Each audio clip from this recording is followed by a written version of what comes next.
संतप्त मानस शांत हूँ, जिनके गुणों के गान में बेवर्धमान महान जिन विचरे हमारे ध्यान में।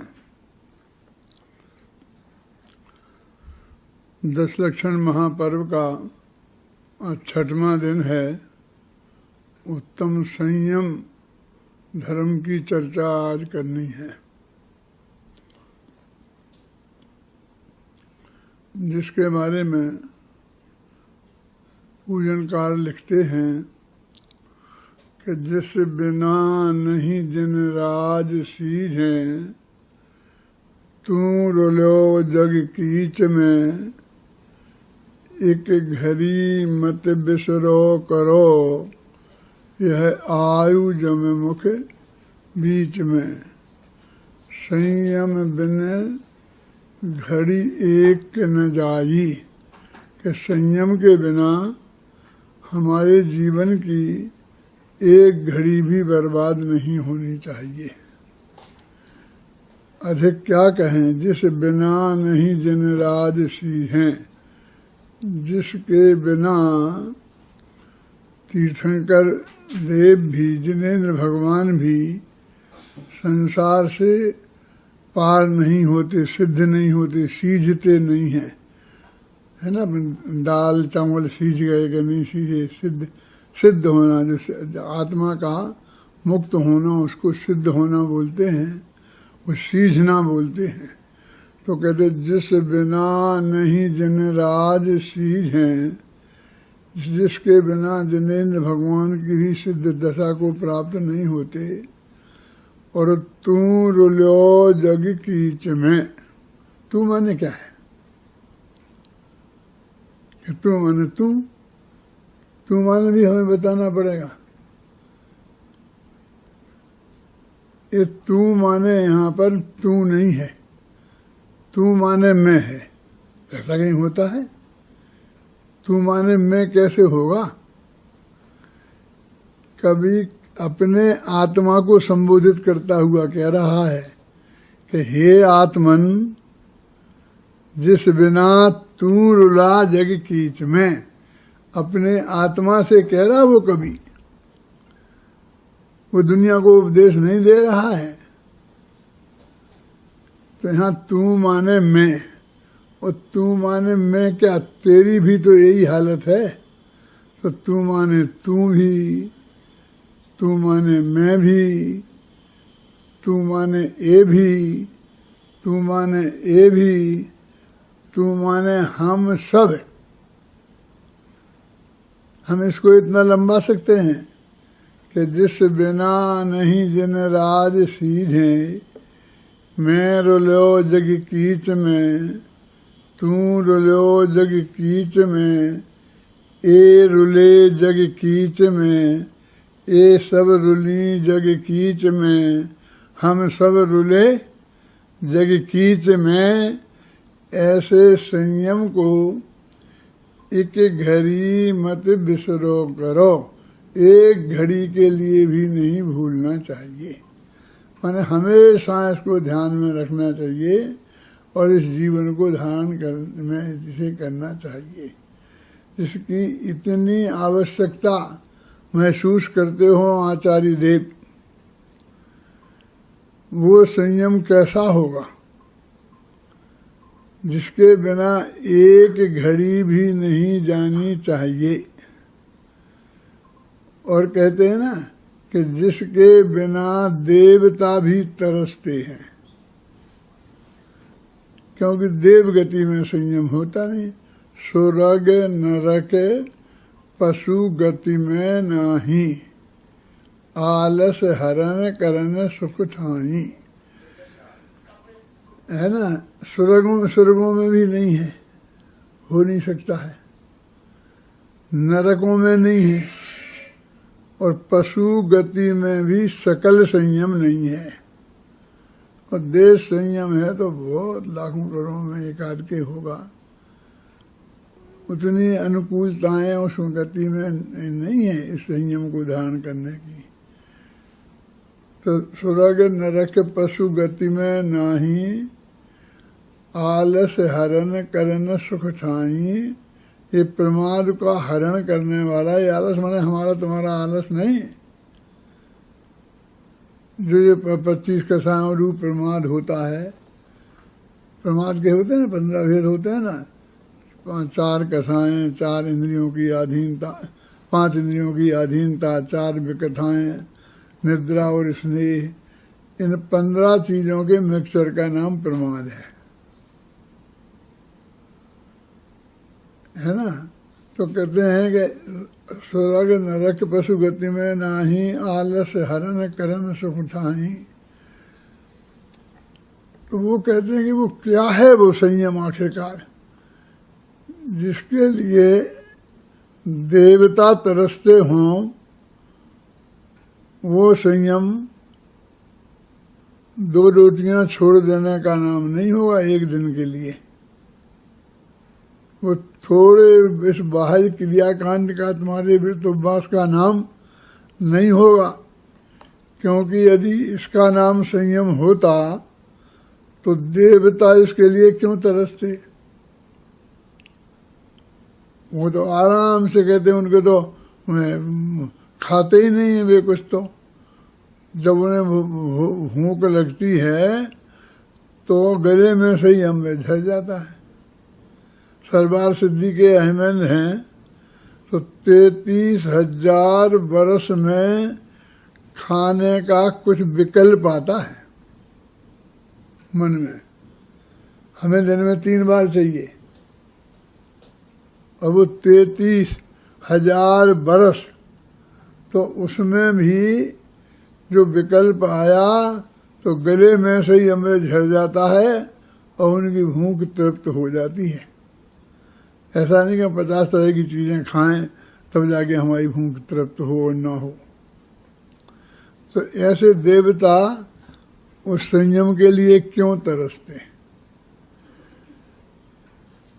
जिन 5 इंद्रियों के विषयों के त्याग को संयम कहते हैं, जिन्हें हिंसा आदि 5 पापों के त्याग को संयम कहते हैं ना। संयम 2 प्रकार का होता है, प्राणी संयम और इंद्रिय संयम। तो 6 काय के जीव है ना, 30 काय और 5 स्थावर काय। 6 काय के जीवों का हिंसा नहीं होना ये प्राणी संयम है, और 5 इंद्रिय और मन वश में होना ये इंद्रिय संयम है। इस तरह ये संयम 12 प्रकार का हो जाता है। जो 12 व्रत बोलते हैं उसको संयम नहीं, ये जो 12 प्रकार का जो असंयम है इसका नहीं होना ये 12 प्रकार का संयम है। अब हम लगाएं कि इसके लिए देवता क्यों तरसेंगे। उनके जीवन में उनके माध्यम से एक जीव की भी हिंसा नहीं होती है। क्यों? कि उनका वैक्रिय शरीर होता है, इसलिए वो जीवों का घात प्रतिघात नहीं होता है। खाना पीना और उन सब चीज़ों में माने हिंसा का नाम मात्र, जिसे हम हिंसा कहते हैं ना, जीवों का घात, वो नहीं देखने में आती है। और एक शब्द भी झूठ नहीं बोलते, झूठ बोलने का कोई प्रसंग ही नहीं है। जितना भी उनके पास होता है परिग्रह, सारी जिंदगी उतना ही रहते हैं, एक नए पैसे की चोरी नहीं करते। और जितने उनके नियोग में देवांगनाएं वगैरह होती हैं, और उनमें ही वे रहते हैं। वहाँ कोई ऐसा छीना झपटी और छेड़खानी का एक धंधा वहाँ नहीं है। और परिग्रह भी जितना होता है बस उतना ही रखते हैं, कोई कमाते नहीं हैं। तो हिंसा, झूठ, चोरी, कुशील और परिग्रह, ये 5 पाप भी देखने में नहीं आते।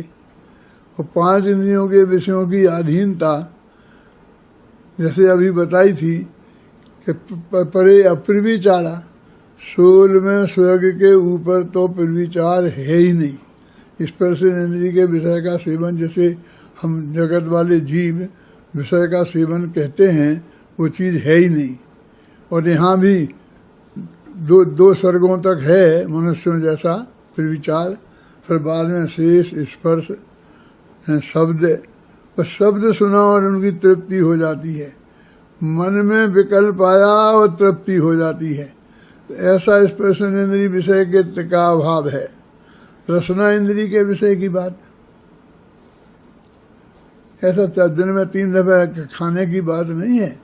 मैंने बताया ना आपको कि 33,000 वर्ष में सर्वार्थ सिद्धि के हम इंद्रों को मन में विकल्प होता है खाने का, तो गले से ही अमृत झड़ जाता है और उनका भूख शांत हो जाती। रसना इंद्रिय का विषय ऐसा है। जबान झूठी तब भी नहीं होती है। ऐसा ही घ्राण इंद्रिय का विषय समझ लो, चक्षु इंद्रिय का विषय भी समझ लो। ऐसा ही जाएंगे घूमने फिरने तो नंदन वन में जाएंगे तो वहाँ कीर्तन चैत्यालय हैं, असंख्य जन्म हैं। रोजीना अपन भगवान की पूजन करते हैं और गिनाते हैं। तो जितने गिनाते हैं ना उतने तो गिनती में आए हैं इसलिए हैं। बाकी असंख्य भिन्नतरों के उन भवनवासियों के मकानों में जो हैं उनकी तो गिनती ही नहीं है। तो वहाँ घूमने जाते हैं। बोलो क्या है। और चक्षु इंद्रिय में भी जिन बिंबों के दर्शन बढ़िया बढ़िया स्वरम दृश्य देखते हैं। कोई गंदे सिनेमा देखने तो वे कहीं जाते नहीं हैं। और कर्ण इंद्रिय का विषय कि मधुर से मधुर संगीत भी उनको सुनने का विकल्प नहीं आता है और वो संयमी नहीं है। तो क्या कमी है उनकी। यहाँ तो ये कहते हैं संयम 2 प्रकार का है, और प्राणी संयम और इंद्रिय संयम। और इनको बोलते हैं प्राणी असंयम और इंद्रिय असंयम, और ये उनके नहीं है और मनुष्य गति में ये है। मुनिराज के तो है ही स्पष्ट ही, लेकिन अभी अणुवृत्ति के भी देश संयम है ना, संयम तो है। तो अब इनको लगाओ उनकी अपेक्षा कि इनको स्पर्शन इंद्रिय का विषय कितना है। ना सही परस्त्री सेवन, लेकिन स्वस्त्री सेवन तो है ही ना। और कितनी स्त्रियां कि जितनी तुम्हारी मर्जी, 10, 20, 25, 50, जितनी भी तुम्हारी मर्यादा में तुम्हें रखना हो रखो।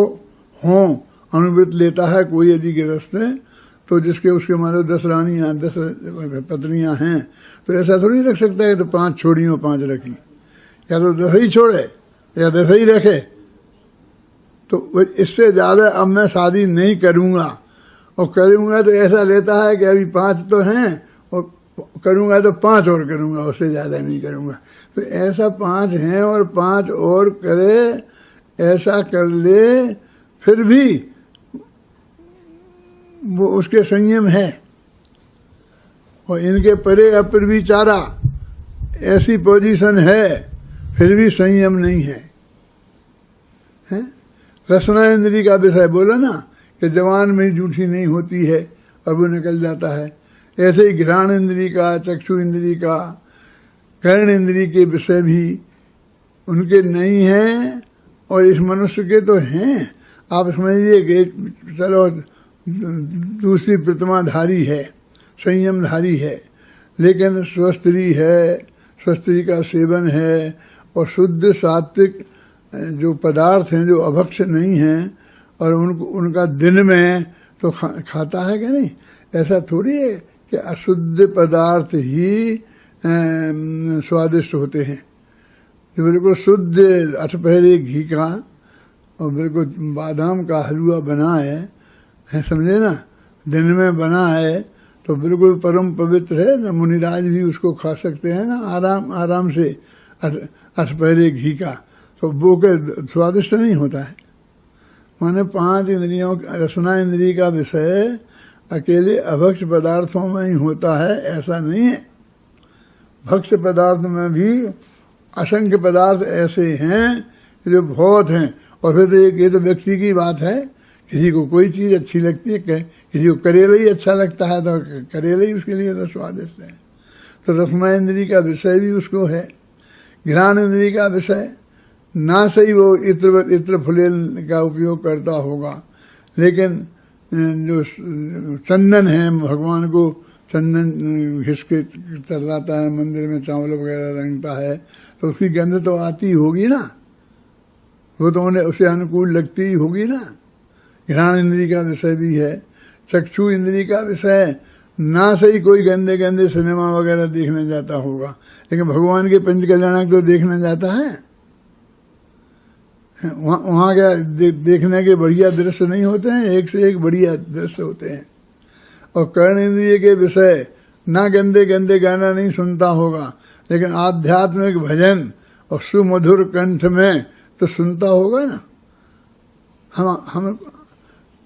हमें एक भजन बहुत अच्छा लगता है, लेकिन एक आदमी गाए तो हमें उससे ज़्यादा अच्छा लगता है, और मेरे जैसा गाए तो कोई रस नहीं लेता है। 4 आदमी बैठने को सुनने को तैयार नहीं है, हैं? और वो गौरव सोगानी गाए तो हजारों लोग सुनने को तैयार हैं। तो वो अध्यात्म के प्रेमी नहीं है, वो स्वर के प्रेमी हैं। उन्हें ही खुद ऐसा भ्रम हो जाता है कि हमें बहुत अच्छे लगते हैं, गौरव सोगानी के भजन अच्छे लगते हैं। तो भजन तो वही है, भजन का भाव तो वही है, लेकिन तेरे को वो कर्ण इंद्री का विषय है। ऐसे मन के बारे में तो 5 इंद्रिय और मन के विषय इस पंचम गुणस्थान वर्ती श्रावक के ज्यादा देखे जाते हैं, और उस देवगति में नहीं देखे जाते हैं। अरे सम्य दृष्टि देवों के तो देखे ही नहीं जाते, मिथ्या दृष्टि देवों के भी नहीं देखे जाते हैं। ऐसी स्थिति में जो हमारे आचार्य कह रहे हैं कि स्वर्ग नरक पशु गति में नाही, आलस हरन करन सुख ठाई, ठाही पृथ्वी जल आग मारत रूख त्रिश करुणा धरो। ये 6 है ना जीव, 6 काय के, उनकी रक्षा की बात है। वो सप रसन रसना घ्राण नैना, स्पर्शन रसना घ्राण नैना, वो कान मन सब बस करो। ये सब इन 5 इंद्रियों को बस में करने वाला ऐसा जो संयम है, हम बाहर में स्पष्ट देखते हैं कि उनके है, और हमारे आचार्य भी कहते हैं कि ये संयमी है और वो संयमी नहीं है। तो इसका मतलब संयम कुछ और चीज का नाम है, जो इसके है और उनके नहीं है। इसके बारे में हमें गंभीरता से खोज करने की जरूरत नहीं है। जब हमने ये पढ़ा, शास्त्र पढ़े तो बात की जाने, तो पूजन तो पढ़ते ही है ना, साल में 10 बार तो पढ़ते ही पढ़ते हैं, 10 दिन पढ़ते हैं, पूजन करते हैं, तो उस दिन तो बोलते ही बोलते हैं ना। तो उसका अर्थ तो मोटा मोटा पंडितों की समझ में तो आता है ना। हमारे जो विद्वान हैं, हम साधारण जनता को छोड़ दें, और साधारण जनता को विद्वान लोग तो समझाते ही है ना। तो वो जो कहते हैं, तो ऐसी कोई चीज है जो उन्हें पंचम गुणस्थान वर्ती मनुष्यों के है और देवताओं के नहीं है। मनुष्यों की बात जाने तो त्रिंचों के है। कहते हैं शंभु रमन समुद्र में कितने हजारों हजारों संख्य त्रिंच पंचम गुणस्थान वर्ती वाले मौजूद हैं, माने वे संयम में मौजूद हैं। क्या तो क्या चीज है वो? अब वो तो बहुत गहराई से अनुभव पूर्वक ही जाननी पड़ेगी, लेकिन आपको कहो तो शास्त्रीय भाषा में तो मैं अभी आपको 1 मिनट में बता सकता हूं कि उनके 2 कषाय का अभाव है, माने अप्रत्याख्यानावरण और अनंतानुबंधी। अनंतानुबंधी और अत्याख्यानावरण क्रोध मान माया लोभ का अभाव है उस मनुष्य के, उस त्रिंच के जो पंचम गुणस्थान वर्ती है, और उन देवों के नहीं है। ऊपर के सम्यक दृष्टि हो तो अनंतानुबंधी का है, अप्रत्याख्यानावरण का अभाव नहीं है। अप्रत्याख्यानावरण क्या है? तो हम कहें कि वाह वो खूब जोर का गुस्सा आए तो अनंतानुबंधी, उसे कमजोर कहा है तो अनंता अप्रत्यय खाना बन, ऐसा नहीं है। ये मंदता और तीव्रता तो लेस्या के भेद हैं, ये नहीं। अनंतानबंदी कसाय अलग है, तो वो अनंतानबंदी कसाय उनके भले गई, लेकिन अप्रत्यय खाना वर्ण कसाय उनके विद्यमान है। वैसा पंचेंद्री का विषय त्याग होने पर भी, जैसा अभी बताया था ना, 33,000 वर्ष तक खाने का विकल्प नहीं आता, ऐसा होने पर भी उनके वो असंयम है। कौन सा? अप्रत्यय खाना वर्ण कर्म के कसाय का उदय। शास्त्रीय भाषा में तो स्पष्ट हो गया है ना। और बाकी अनुभव की चीज है, तो अनुभव में आ भी जाएगा तो उसे भाषा प्रदान करना संभव नहीं है। संभव होता तो हमारे आचार्य देव पहले ही उस भाषा को अत्यंत स्पष्ट शब्दों में व्यक्त कर देते थे। उन्हें भी समझाने के लिए बाहर के जो संयोगों का ही उदाहरण देना पड़ा।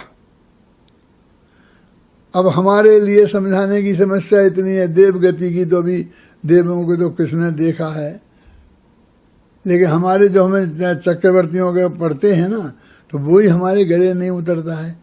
इतने भोग, इतनी भोग सामग्री, इतनी सारी सामग्री इकट्ठी, और चक्रवर्ती के भोग में अंतराय नहीं पड़ता है, और ये होता है वे होता है, दुनिया भर की बातें हमारे गले यही नहीं उतरती है कि उसके अनंतानबंदी कसाय संबंधी राग नहीं है, तो उसके स्वरूपाचरण चारित्र है, उसके सम्यक्ताचरण चारित्र है। वो बिल्कुल संयम न असंयम हो ऐसा नहीं है, और वो बिल्कुल माने बहुत थोड़ा सा है ऐसा नहीं है। अनंतानुबंधी गई तो अनंत संयम आ गया, और जो वो रह गया ना प्रत्यय खाना वर्ण, वो प्रत्यय खाना वर्ण और संजुलन के उदय वाला असंयम, उससे वो अनंत गुणा है। चारित्र मोह की प्रकृति माने मिथ्यात्व तो अलग है, वो तो दर्शन मोह की प्रकृति है, लेकिन अनंतानुबंधी भी है ना, और वो भी साधारण नहीं है। फिर कहते कि ऊपर से दिखाई, वो कहते ना वो छठला में पंक्ति आती है ना, चरित्र मोह बस लेस न संयम, लेस भी संयम नहीं है चारित्र मोह के बस से। तो अनंतानुबंधी जो प्रकृति है वो चारित्र मोह की नहीं है ना, और वो चली गई तो वो अप्रत्याना खाना वर्ण से कई गुणी ताकत वाली है ना। ये तीनों कसाएं उसके सामने पासंग में नहीं बैठती हैं। फिर इतनी चली गई हो तो आप कहते संयम नहीं आया, लेकिन वो संयम आया, लेकिन वो बाहर में दिखता नहीं है, व्यवहार में। वे कहते जब बाहर से नहीं दिखेगा तो हम क्या कहेंगे, यदि अनंतानुबंधी के जाने से संयम ही कहेंगे तो फिर बाहर में तो चक्रवर्ती का वैभव दिखेगा, 96,000 पत्नियां देखेंगी, शादियां देखेंगी, लड़ाई लड़ता दिखेगा, और कहेंगे ये संयमी है। तो झूठा थोड़ी कहेंगे, है ना, आगम में लिखी हुई बात है ना। लेकिन कहते भाई हमारी चरणान योग की मर्यादा ये है कि जब वो बाहर दिखे जादू तो वो है जो माथे पे चढ़कर बोले, हमें वहाँ सिद्ध करना पड़े और हमको एक प्रमाण देना पड़े और आगम खोल खोल के बताना पड़े, तो वो ये नहीं कहते हैं। इसलिए कहते हम तब तक उसे असंयमी कहेंगे। जब वो बाहर आके दिखेगा तब उसे हम संयमी नाम देंगे। लेकिन ये नाम तुम्हें जब देना हो देते रहना है, लेकिन काम हुआ क्या नहीं हुआ। अनंतानुबंधी का जो काम था वो वहां रुका क्या नहीं रुका है, वो अनंतानुबंधी का काम वहां रुक गया ना। ये जो मैं इसको जरा आपको करुणान योग की से समझाता हूँ, थोड़ा समझ लो विद्वानों के लिए सही। पहले गुणस्थान से जीव निकलता है तो 16 प्रकृतियों की बंध विच्छुत्ति होती है। तो मिथ्यात्व के कारण तो वे 16 प्रकृतियां बनती हैं। मिथ्ये मिथ्यादावम सोहम तियम जो है ना, तो वो तो मिथ्यात्व का काम तो वो है। अब जो चौथे गुणस्थान में बाकी 41 प्रकृतियां जो बनती हैं, 16 को छोड़ के जो भी बनती हैं, वे सब तो अप्रत्याख्यानावरण, प्रत्याख्यानावरण और संजलन के उदय के कार्य थे, हैं? तो वो गए क्या नहीं गए, उनसे होने वाला बंध रुका क्या नहीं रुका, तो रुका तो वो संयम से रुका है, वो मिथ्यात्व के रुकने से नहीं रुका है, सम्यक्त के होने से वो नहीं रुका है। सम्यक्त के होने से वे तो 16 प्रकृतियां रुकी। आप ख्याल में आई वीर सागर के नहीं, 16 प्रकृतियों की बंध विच्छुत्ति हुई, बाकी जो 25 प्रकृतियां दूसरे गुणस्थान में होती हैं, 4 प्रकृतियां तीसरे गुणस्थान में होती हैं, और चौथे में जितनी 10 वगैरह जितनी भी होती हों, वो सारी प्रकृतियां उसकी वजह से रुकी हैं। तो वो चारित्र भोज का काम है क्या नहीं है, तो कितना बड़ा काम हो गया। अब उन प्रकृतियों को मैं देखो,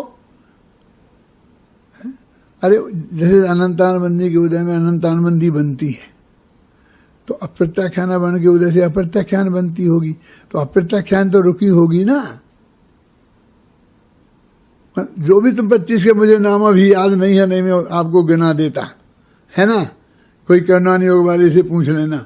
तो वे सारा बंध प्रकृतियों का रुका है ना, तो उतना असंयम गया कि नहीं गया, बहुत स्पष्ट ही सिद्ध होता है। गजब की बात तो ये है कि हमको तो अध्यात्म वाला कहते हैं और अपने को करुणान योग वाला मानते हैं। जो लोग जितने भी त्यागी विधि हैं, वे करुणान योग वाले भी नहीं मानते हैं कि उनके संयम आया है। वे कहते हैं नहीं हम तो नहीं मानेंगे, हम तो जब आ जाएगा तभी मानेंगे, हम तो 7वें गुणस्थान में मानेंगे, 6वें में मानेंगे, 5वें में मानेंगे। लेकिन वो कैसा है, गई है करुणान योग में इतना स्पष्ट लिखा है, इतना पढ़ा है, हमने तो 12 वर्ष की उम्र में पढ़ लिया था क्या, कि कौन से कौन कर्म के उदय से कौन कौन सी प्रकृति कैसी क्या बनती है, हैं? तो ये आप बताइए कि वो संयम उनके आ गया चौथे गुणस्थान वाले के, और पंचम वाले के तो आ ही गया, तो अपन ने मान ही लिया है, और उनके नहीं है देवगति में। तो इसका मतलब संयम कोई दूसरी चीज है। हमें इतना तो ख्याल आना ही चाहिए, वो हमारे ध्यान में आवे चाहे नहीं आवे, लेकिन है कोई चीज। अब हम अकेला ये बाहर की चीजें पाल करके थोड़ा, और फिर मैं चौड़ा और बाजार सकड़ा हो जाता है। तुम लोगों का एक कर्तव्य है, सब त्यागी वृत्तियों को ये करें। काय के त्यागी, कैसे त्यागी? मैंने तुम्हारी कौन सी प्रतिमा है? काय की प्रतिमा, कैसी प्रतिमा? कह रहे भाई जो गृहस्थ होते हैं ना, तो जो वृत्ति होते हैं ना, वृत्ति, तो अपने वृत्तियों की 11 प्रतिमाएं होती हैं, तो उनमें से कोई ना कोई प्रतिमा होती है। नहीं तो चौथे गुणस्थान में आप वृत्ति होते हैं। अब पंचम गुणस्थान में वृत्ति हुए, तो पंचम गुणस्थान में 11 प्रतिमाएं होती हैं। हमने ये 10 बरस की उम्र में पढ़ लिए थे, तुम लोगों ने भी पढ़ लिए होंगे। 11 प्रतिमाएं पढ़ ली थी ना, तो वे पंचम गुणस्थान में होती है ना। तो वे जो प्रतिमाएं हैं उनमें कौन कौन से क्या क्या होता है, जिसके कारण हम उसे संयमी कहते हैं, और उनका जीवन कैसा होता है, आज कैसा है, ये तो भगवान ही मालिक है, उन्हें छोड़ दो हम। लेकिन तो भी शास्त्र के हिसाब से आपकी समझ में थोड़ा बहुत तो आता होगा। उस संयम का स्वरूप, हम संयम का स्वरूप जानते कि नहीं जानते हैं? आरोप लगाते हो हम पे कि तुम में संयम नहीं है, लेकिन तुम संयम का स्वरूप जानते कि नहीं जानते, हमें इतनी बात बताओ। हम तुम पे आरोप नहीं लगा रहे कि तुम्हारे नहीं है, और बिना जाने ही हो जाता हो, और तुम्हारा ऐसे ही चलता हो, तो काम हम कुछ कहना नहीं चाहते। लेकिन तुम स्वरूप ही नहीं जान रहे अभी, असली जो चीज है संयम, और वो हमारे नहीं है ना। और जो शास्त्र क्लियर कह रहे कि देव गति में वो नहीं होता, नरक गति में वो नहीं होता है, और त्रिंच गति में भी देश संयम होता है, लेकिन ये नहीं होता। तो त्रिंचों को अभी एक तरफ छोड़ो। तो मनुष्य गति किसके जीवों से हमारे जो जिनको तो आप महासंयमी मानते हो, 11 प्रतिमाएं होती हैं, तो ऐलक और छुल्लक तक तो मानते हैं ना 11 प्रतिमा में। वैसे तो आर्यिकाएं भी 11 प्रतिमा माने पंचम गुण स्थान वर्ती ही है, छठवें में वाली तो नहीं है। इसको तो कोई कुछ कह नहीं सकता है, भले ही वे चरणान योग निकाल के बताएं कि देखो आर्यिकाएं मुनिराज बराबर होती हैं, मुनिराज जैसा उनको वो करने लायक है, लेकिन हमें तो कर्णान योग निकाल के बताओगे कौन सा गुणस्थान है। और गुणस्थान यदि 5वां है तो 5वां तो श्रावकों का गुणस्थान है, तो वास्तव में तो ये श्रावक हैं, साधु कहाँ हैं। खैर अब ये झगड़े में पड़ने से क्या फायदा, क्योंकि वो श्रावक के भी कहाँ पूरे नियम। अब इतने स्थिति आ गई, एलक छुल्लक की पोजीशन में आ गए और उनको वो बता रहे कि ये संयम है, जो क्रियाकांड है, तो ये कुछ नहीं है, क्योंकि ऐसा जीवन उनका है, इससे बढ़िया जीवन सर्वार सिद्धि के अहमेंद्रों का है और 9वें गृहविक के देवों का है, मिथ्या दृष्टियों का है। वो तो कहते सब धर्मात्मा सहायक सम्यक दृष्टि है, लेकिन 9वें गृहविक तक तो जाते हैं, जो द्रविलिंगी मुनि जाते हैं ना, कहते हैं 9वें गृहविक तक, तो 9वें गृहविक तक मिथ्या दृष्टि रहते कि नहीं रहते हैं। और तहते हैं चाहे थावर्तन धरे और यूँ परिवर्तन पूरे करे। तो ये संयम क्या चीज है, इसे हमें गंभीरता से विचार करके संयम का वास्तविक स्वरूप समझना चाहिए। वो अंतरंग के संयम को तो हम जानते ही नहीं हैं, लेकिन बहिरंग संयम की भी क्या हमारी पोजीशन है, उस पर भी हमें थोड़ा गंभीरता से विचार करना चाहिए। 5 इंद्रियों के विषयों का त्याग, जैसे हम बोलते हैं ना, तो वो 5 इंद्रियों के विषयों के त्याग के संदर्भ में भी हमारी पोजीशन स्थिति क्या है, जो भी आगम में बताया है, क्या उसके अनुसार हमारा सारे जीवन में वो है। माने सवाल होने का नहीं है, तुम्हारे भी तो नहीं है। हाँ, हम कह हमारे भी नहीं है, दोनों ही एक से हैं। क्यों, यही कहना चाहते हो? लेकिन तुम एक से क्या मानते हो? हमें असही में मानते हो और अपने को सही में मानते हो। यदि दोनों ही एक से हैं तो हम तो आपसे ये कहना चाहते हैं कि उसकी पहचान तो हो गया असलियत में, कि वो पंचम गुण स्थान में जो हमसे ज़्यादा स्पेशलिटी है और जो हम में नहीं है और उनमें है। यदि सचमुच पंचम गुण स्थान वाले वो हैं तो ऐसा तो कुछ है जो उनमें है और हम नहीं हैं। यदि पंचम गुण स्थान वाले तो जो हम में नहीं है, ये तो सब मान लेंगे। लेकिन ये तो गणित जैसा मानना हुआ। एक्चुअल तुम्हें ऐसा दिखता है ना कुछ, कि जो तुम में है और हम में नहीं है, वो संयम है। उसकी बात है। ये आज का दिन है वो उस संयम का दिन है। कौन सा? सम्यक दर्शन सत है। उत्तम शब्द जो है वो सम्यक दर्शन की सत्ता का सूचक है।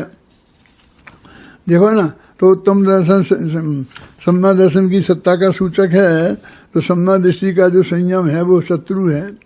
तो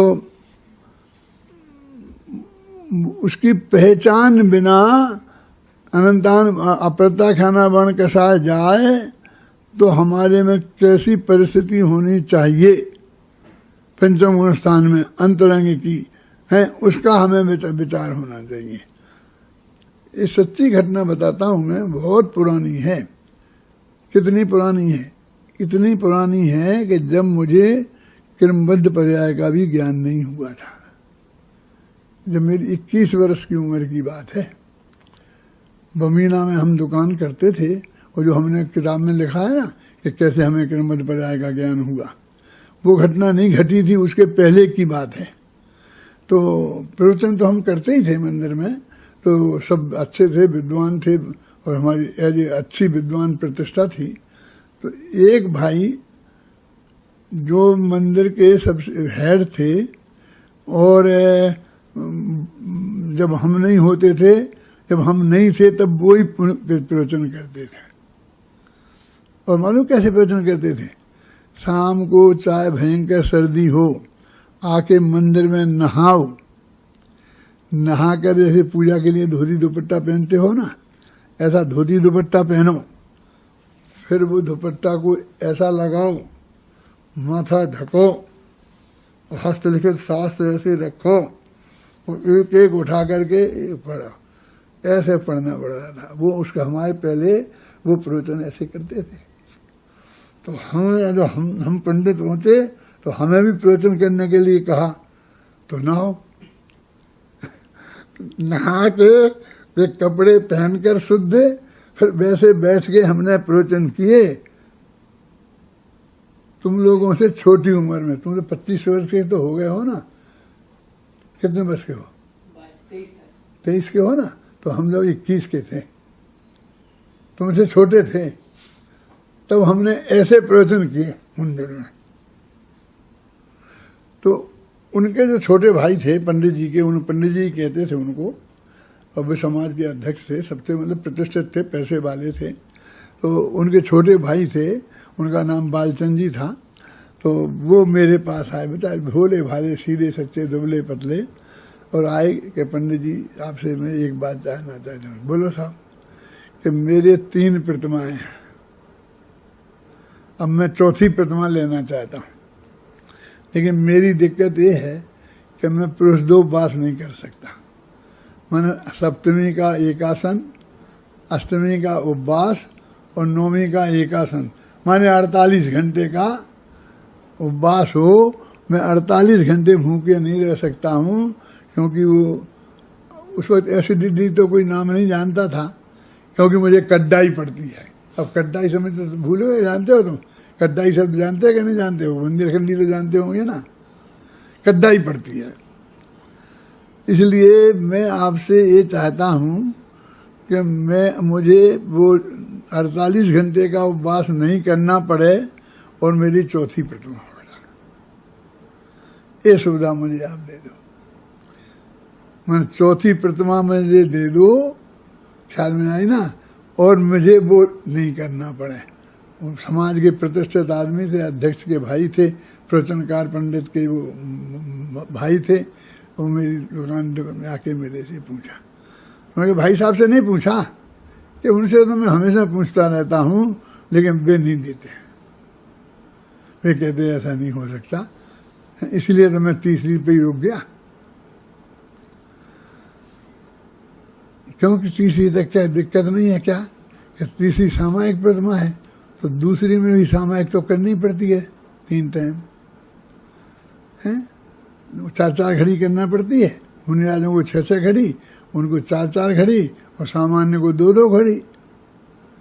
दूसरी प्रतिमा में जो सामायिक व्रत होता है उसमें 2-2 घड़ी, फिर तीसरी प्रतिमा में 4-4 घड़ी दिन में, और फिर आगे मुनिराज हो जाओ तो 6-6 घड़ी। समझ गए ना? तो वो मैं कर लेता हूँ, इसलिए मैंने तीसरी तक तो ले ली। अब चौथे पे आके गाड़ी अटक गई। मैंने उनसे कहा बहुत प्रेम से कि चाचा जी, अब मैं तो इस उम्र का था, मेरी चाचा जी के मतलब भी उस वक्त कम से कम 55-60 वर्ष के होंगे। उनके वो बड़े भाई तो 60-65 वर्ष के होंगे, मेरे पिताजी की उम्र के थे। तो मैंने कहा चाचा जी ये बताओ कि आपको चौथी प्रतिमा ले लेने से क्या हो जाएगा? वो काम तीसरी प्रतिमा से नहीं चलता है। आप तीसरी प्रतिमा लीजिए, तीसरी प्रतिमा रखो, क्योंकि चौथी आप कह रहे हो कि मेरे से पलते नहीं वो। अब ये तो आप ही कह रहे, मैं थोड़ी कह रहा हूं कि चौथी प्रतिमा के व्रत मेरे से पलते नहीं, पल नहीं सकते। तो आप ही कह रहे हो, और फिर मेरे से कहते हो मेरे हाथ में मैं कौन हूं? क्योंकि भगवान ने मुझे एजेंट बना रखा है, मैं तो आपका बच्चा हूं। क्यों? कोई मुनिराज भी नहीं, किसी के हाथ में नहीं है। कोई आदमी, जब तुम खुद कह रहे हो कि मेरे से ये व्रत पलेगा नहीं, तो फिर कोई देने का अधिकार किसी को है ही नहीं। नहीं नहीं, आप विद्वान हो, ऐसा है वैसा है, आप ऐसी बात नहीं हो, ऐसा नहीं है, आप ऐसा बहुत बहुत कहने लगे मुझे है। तो मैंने कहा कि उससे क्या हो जाएगा, लेकिन वो तो ये समझ रहे थे कि पंडित जी मुझे दे देंगे तो भी मैं वो नहीं पालूंगा, तो भी मेरे चौथी प्रतिमा चौथे में रुकी, तो फटाफट 5वीं में तो कुछ है ही नहीं, सचित्र त्याग है, तो वो तो मैं खाता ही नहीं हूँ, छोड़ दूंगा। और 6वीं में क्या है? रात्रि भोजन त्याग। तो वो तो छूटे ही हुआ है, हैं? और 7वीं में क्या है, अब मैं तो हो गया हूँ 60 65 70 वर्ष का, तो फिर मुझे प्रश्न तो फटाफट मैं 8वीं 9वीं तक चल जाऊँगा। अब मैं यहाँ रुका हुआ हूँ। स्पष्ट शब्दों में उनने मेरे से कहा। अब इतने भोले थे कि उनसे, जैसे मैं आपसे मजाक में कुछ उड़ा सकता हूँ और कह सकता हूँ ऐसे मैं उनसे नहीं कह सकता था। क्यों? बहुत सज्जन थे, बहुत भोले थे, पिताजी की उम्र के थे। तो मैंने उन्हें बहुत समझाया कि देखो उससे कोई फर्क नहीं पड़ेगा, नहीं वो कर्मों के बंधन में फर्क पड़ता है जी, है ऐसा। तो मेरी पंचम गुण स्थान में जितनी बंदगी विकृति की विच्छुत्ति होती है वो हो गई। अब 6वें में जाओगे जब होगी बाकी प्रतिमाओं के हिसाब से किसी शास्त्र में बंद विच्छुत्ति नहीं लिखी है। अब जी समझे? ये उस वक्त मैंने उन्हें समझाया है। फिर मैंने शाम को अपने प्रवचन में भी ये कहा कि चाचा जी मेरे पास आए थे, मेरे से ऐसा ऐसा कहते थे, लेकिन ये ऐसे कैसे हो सकता है? ऐसे गंभीरता से वे भी बैठे थे, उनके भाई साहब भी बैठे थे कि मैंने कहा ये कैसे हो सकता है, जब हम ही खुद ही कह रहे कि हमारे पास नहीं हो सकता। तो हम इन बाहर की क्रियाओं पर हमको जल्दी उसकी क्या हो रही है? अरे जब हमारे भूमिका इसके हो जाएगी और उतने हमारे राग का अभाव हो जाएगा तो वो क्षमता भी हो जाएगी फिरोजबास की।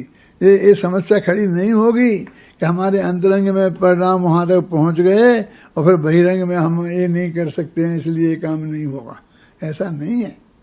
तो संयम का वास्तविक स्वरूप क्या है वो हमारे ख्याल में जब तक नहीं आए अच्छी तरीके से, तब तक संयम हमारे जीवन में हो नहीं सकता है।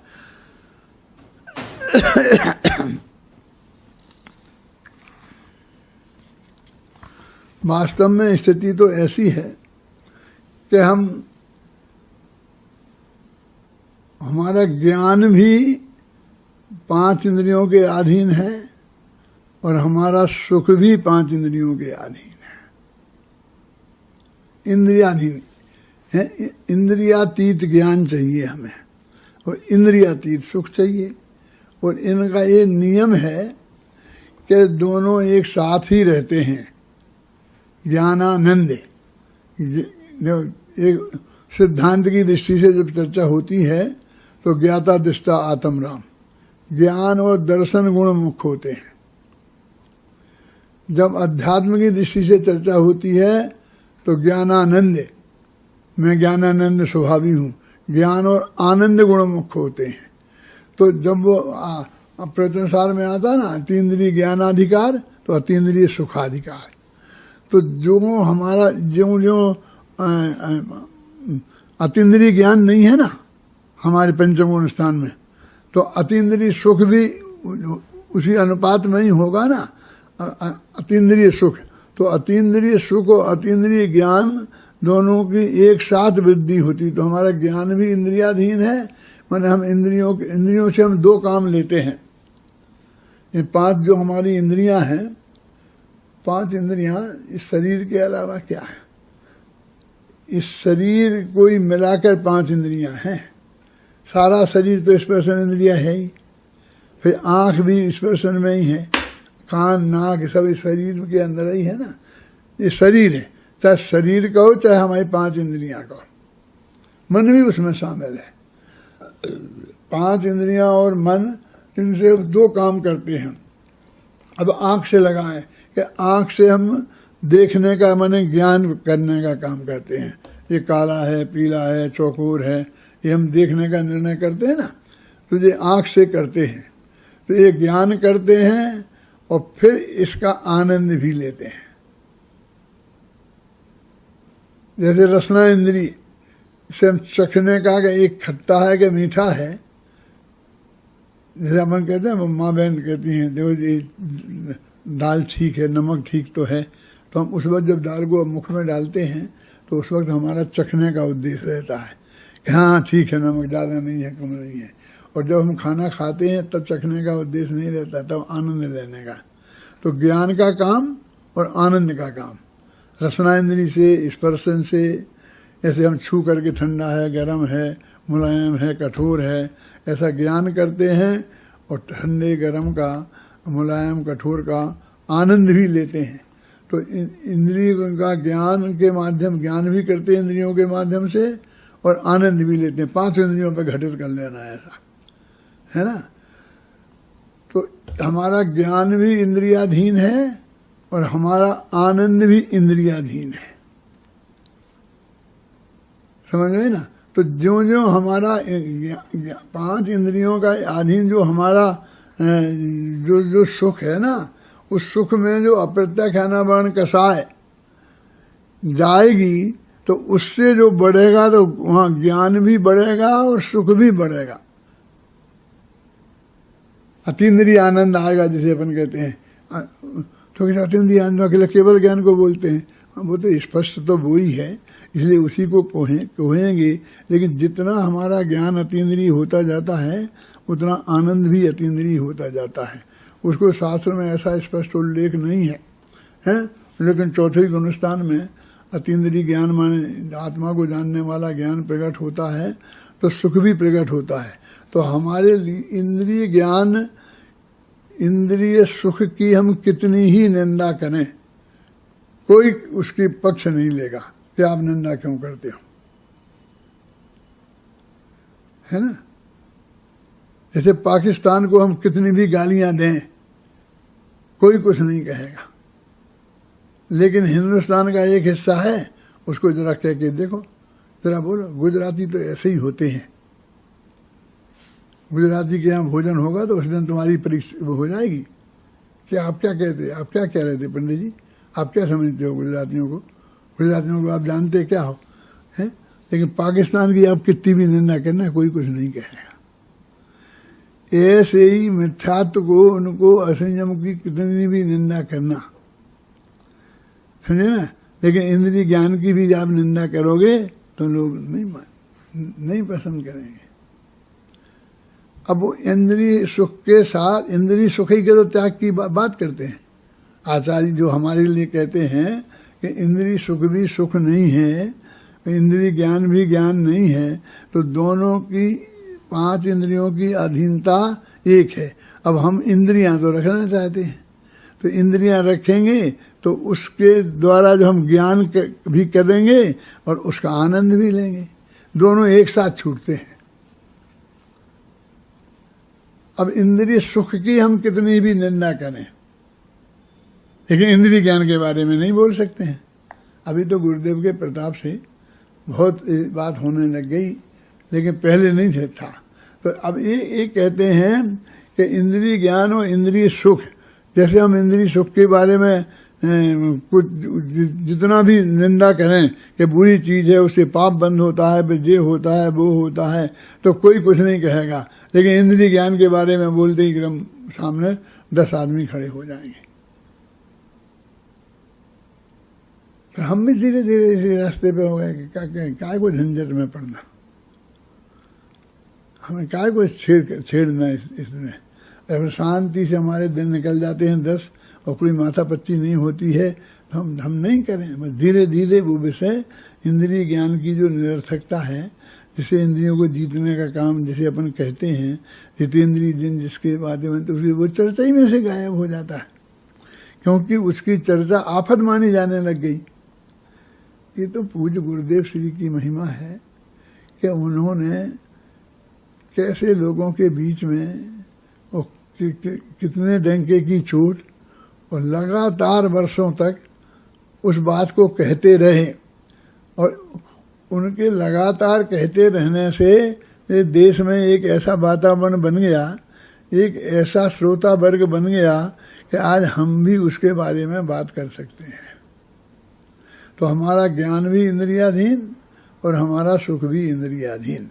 तो हम जब इंद्रियों को जीतने की बात करते हैं तो इंद्रिय सुख के साथ इंद्रिय ज्ञान भी है, ये बात भी हमें समझना चाहिए। तो ये संयम में आएगी।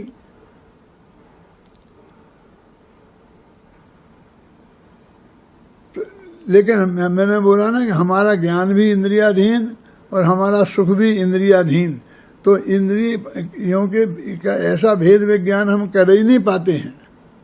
वास्तविक क्या है, संयम का स्वरूप समस्या इस 10 धर्मों में संयम।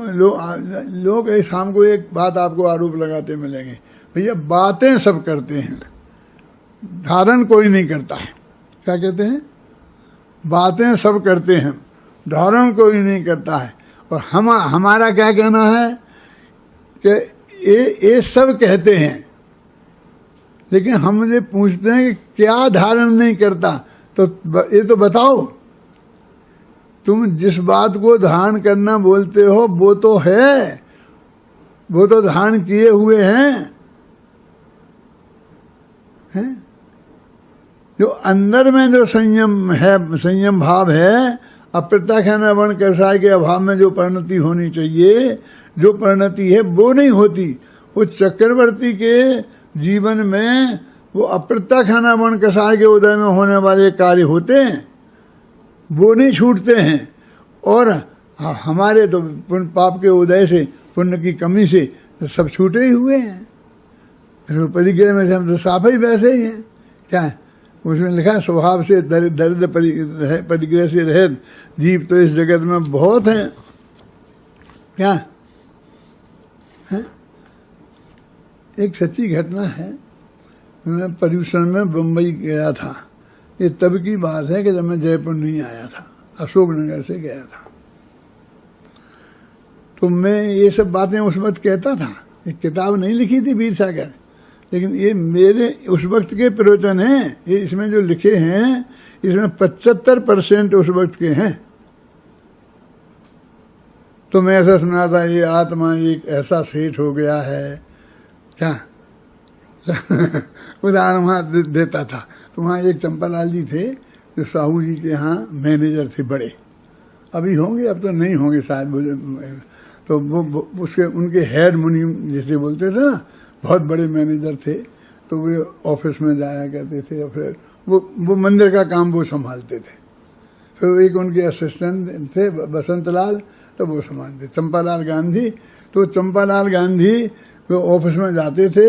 तो मैं कहता था पर्यूषण में तो आप 10 दिन तो सेठ जी से बोल दो कि आप तो ऐसा रहा करे और आपके। तो बोले नहीं मैं कुछ नहीं करता हूँ, नहीं मैं कुछ नहीं करता, बस जाकर उस ऑफिस में बैठता हूँ। मैंने कहा फिर ऑफिस में जाते काहे को? नहीं मेरे ऑफिस में आप आके देखो, शास्त्र भरे पड़े हैं वीर सागर, तुम्हारे पीछे जैसे शास्त्र लगे हैं ऐसे वकीलों के यहाँ भी लगे रहते हैं।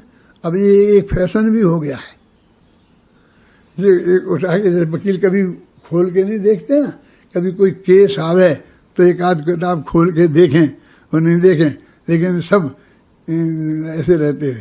तो ऐसा सब मेरा सब साहित्य रखा, मैं पढ़ता हूँ, ये करता हूँ, स्वाध्याय करता हूँ। तो मैंने कहा कि आपके हमने सुना कोई आ नहीं सकता। बोले नहीं कोई नहीं आ सकता, बस मैं अकेले आजाद में ऑफिस में बैठ के स्वाध्याय करता। तो मैंने कहा आज तक ऐसा तो मैंने बहुत देखे कि मंदिर में आके स्वाध्याय करते हैं, अपने घर में स्वाध्याय बन लेते हैं, लेकिन ऑफिस में आप स्वाध्याय करते हैं तो वो आपका ऑफिस का स्वाध्याय भवन में देख सकता हूँ। बोला आपके लिए मनाही थोड़ी है, आप पधारो। सचमुच मैं गया, मंदिर के ही लोग ले गए मुझे। तो वो उनकी टेबल पे 5-5 फोन रखे थे। एक्चुअल में उस जमाने में, आज से कितने 53 वर्ष तो मुझे जयपुर आए हो गए, 53 वर्ष से पहले की बात है। 60 वर्ष पहले 5 फोन उनकी टेबल पर रखे थे। जब मैं गया तो एक फोन से बात कर रहे थे। मैं जाके वहां खड़ा हो गया। फिर वो फोन की बात खत्म नहीं हुई, दूसरे की घंटी बजी तो उसे उठाया, उससे कहा जरा रुकना। फिर उससे बात करने लगे, उससे कहा खरीद लो, इससे कहा बेच दो। आप समझिए ना। और ऐसे करते करते वो 5 फान उठते 1.25 घंटा हो गया और उनको फुर्सत नहीं मिली। 1.25 घंटे बाद हाँफते हुए बोले आइए पंडित जी। तब हम बैठे मैंने कहा आप तो कह रहे थे कोई नहीं आता हमारे पास। बोले कौन आया आपके अलावा? मैंने कहा ये फोन चले आते हैं ना, ये तो बिना ही परमिशन के चले आते हैं। अरे साहब कुछ नहीं है, बस मैं तो यहाँ पर हाँ ना कर देता हूँ, बाकी से मुनि गुमास्ते बहुत हैं काम करने वाले, मैं तो सिर्फ हाँ ना। तो मैंने कहा आप क्या समझते थे कि हम इतने बेवकूफ़ हैं कि आप चंपलाली जाके ऑफिस में झाड़ू लगाते होंगे? अरे आपका इतने बड़े लोगों का काम तो यही होता है। अच्छा ऐसा करते हैं कि आपकी तरफ से मैं हाँ ना कर दिया करूँगा। मुझे मजाक करते हैं आप, दिवाला निकल जाएगा। ये हाँ ना करने के लिए ये होता है ना, शेयर मेयर खरीदते हैं ना, वो सट्टा होता था पुराने ज़माने में बहुत ज़्यादा, चांदी का होता था, इसका कई चीज़ों का। तो पूरा मार्केट ध्यान में रखना पड़ता है, और वित्त मंत्री का भाषण आज क्या हुआ वो भी ध्यान रखना पड़ता है, तब जाकर हाँ वो ना करते हैं तो कमाई होती है। तो मैंने कहा हम तो इसके लिए तो कहते हैं कि ये छोड़ने की तो बात है। और एक किताबों की कब से नहीं खुली हैं, पर यहाँ रखी हैं आपको आगे दिखा, हम जैसे पंडितों को दिखाने के लिए, ये देखने के लिए। ये 5 इंद्रियों के विषय ये रूप भी होते हैं और भोग रूप भी होते हैं। भोग रूप विषय तो हमने अनेक बार छूटे और पाप के उदय से छूट जाते हैं। पाप का उदय भी कई तरह का होता है, वो बताऊंगा नहीं, दिक्कत है बताने में।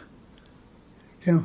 एक तो ऐसा है कि अपने सामग्री नहीं है, घर में खाने कोई नहीं है, घी ही नहीं है, चीनी नहीं है, तो फिर सब रूखा सूखा खाना ही पड़ेगा ना। एक तो ऐसा त्याग होता है, और एक ऐसा होता है सब सामग्री पूरी रखी हुई है, और अपना पाप के उदय से हमें ऐसी बुद्धि जगी कि आज मेरा उपवास है ना, खतरनाक बात।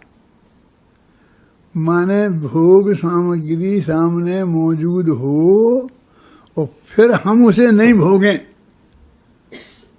तो वो भी हमें उपलब्ध नहीं हुई ना। हम समझते क्या उपलब्ध तो है ही, उपलब्ध तो है ही। अरे उपलब्ध तो मुंह में आगे आए वो खाना उसे उपलब्ध बोलते हैं। आपको डॉक्टर कह दे मत खाना, वैद्य कह दे मत खाना, पंडित कह दे मत खाना, माने किसी भी निमित्त से उसका खाना नहीं बने, वो होवे नहीं, या और कारणों से। उनमें एक कारण ये भी हो सकता है कि तुम्हें धर्म का तो पता नहीं, त्याग किसे कहते हैं ये तो जानते नहीं, संयम किसे कहते हैं ये तो जानते नहीं, लेकिन उपवास करना चाहिए। लोग 3 उपवास करते हैं, तो 1-3 दिन मैं भी करके देखूं ठीक रहेगा। तो ऐसी बुद्धि आ जाए हमारे विपुल को, आ जाए और जो 3 दिन का ठोक दे, और वजन भी कम हो जाएगा। क्यों?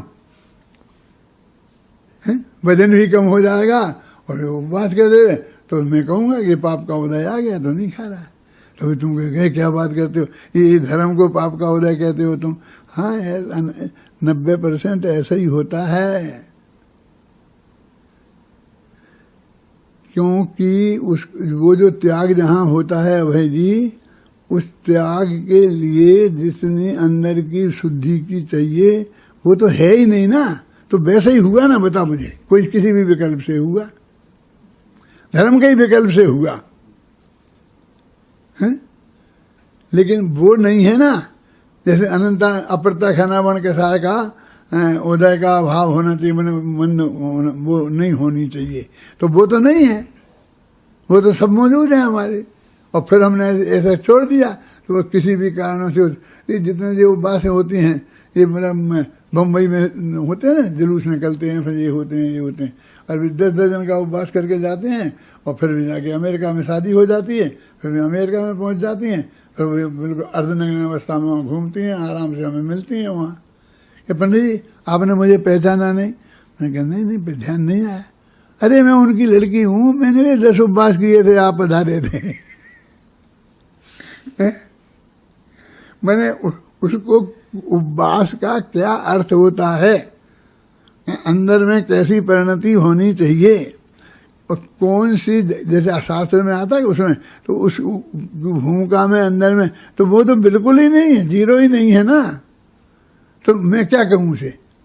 अब तुम्हें नहीं कहलावाना है पाप का उदय तो नहीं कहलाता हूँ, लेकिन ये अज्ञान नाम का पाप का उदय हुआ। सब आपके ख्याल में आई ना, समझ में आई? माने बस ऐसी हमारी बुद्धि ऐसी सूझ गई, ऐसी बुद्धि में ऐसा आ गया। कुछ लोग स्वास्थ्य के नाम पर, कुछ रामदेव के चक्कर में आते हैं, और मैं ये तो कह नहीं सकता हूँ कुछ दिन देव के चक्कर में आते हैं, क्योंकि वे तो किसी से कुछ कहते नहीं हैं, हैं? और वे छोड़ते, जब अंतरंग में परिणति की बात कहीं पता नहीं है तो आप समझना चाहिए क्या होना चाहिए। तो अंतरंग बहिरंग का स्वरूप उसके ख्याल में आना चाहिए ना, और बिल्कुल सहज भाव से उसे उस बात को स्वीकृत करना चाहिए, हैं? और फिर मैं जब उपवास करता है तो दिन भर दुकान पे बैठा रहता, आज तो अब खाना खाना ही नहीं है तो घर जाने की जरूरत ही नहीं है। अरे पहले ये आरंभ परिग्रह पहले छूटना चाहिए ना।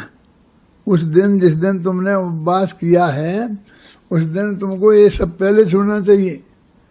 दुकान पे जाना, वो दुनियादारी के काम करना छोड़ना, इनसे छूट करके दिन भर स्वाध्याय में समय जाए, वो होना चाहिए ना।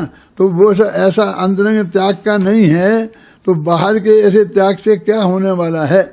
इसलिए कहते भाई कि ये ऐसा वो सेठ बन गया है, 5-5 फोन, फुर्सत ही नहीं है, और कहता मैं तो कुछ करता ही नहीं हूँ, मैं तो कुछ करता ही नहीं हूँ, ऐसे मैं तो छोड़ दूंगा, मैं तो ये छोड़ दिया, मैंने ये छोड़ दिया, ऐसी सब। अब सब मुनि गुमास्ते हैं, सब काम करने वाले हैं, मैं तो 3 महीने से ऑफिस गया ही नहीं है, नहीं गए, छोड़ दिया आपने सब।